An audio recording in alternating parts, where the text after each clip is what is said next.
মনোবীক্ষণ polyclinic, চিকিৎসার জগতে এক দশক। এখন এখানে সব বিষয়ে ডাক্তারবাবু একসাথে তলায়। ফোন করুন 7477799515 এই নম্বরে।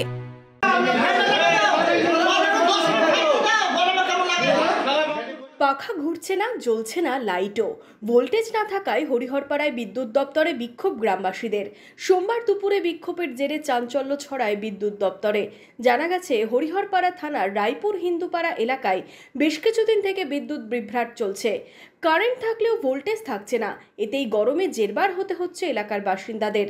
বারবার বিদ্যুৎ দপ্তরে জানিয়েও প্রতিশ্রুতি মিললেও সুরাহা হচ্ছে না বলে অভিযোগ। এরই প্রতিবাদে এদিন বিক্ষোভ দেখানো হয়। কারেন্ট পাচ্ছি না, এর লেগে আমাদের রায়পুর গ্রাম near by Hindupara no volt সবসময় পুরো ভোল্টেজ না, ফ্যান ঘুরছে না, কিছুই ঘুরছে না, এরকম ব্যাপার।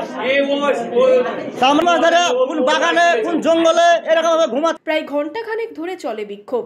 বিক্ষোভকারীদের দাবি, কয়েকদিন ধরে নতুন ট্রান্সফরমার বসানোর প্রতিশ্রুতি মিললেও এখনো তা হয়নি। কারেন্টের কোনো ভোল্টেজ নাই, একবার ফ্যান ঘুরছে না, কোনো বাল্বও জ্বলছে না। কারেন্টের যে একটা আপনার পাওয়ার লাগবে সেই পাওয়ারের কোনো নাই। হ্যাঁ, নো ভোল্ট মানে বাল্বই জ্বলছে না, তোমার ফ্যান কি করে ঘুরবে? বিল নেওয়ার সময় তো বেশ ঠিক বিল নিয়ে নিচ্ছে, 10 টাকা যদি বাকি থাকে ঘুরে মাসে 13 টাকা লাগে।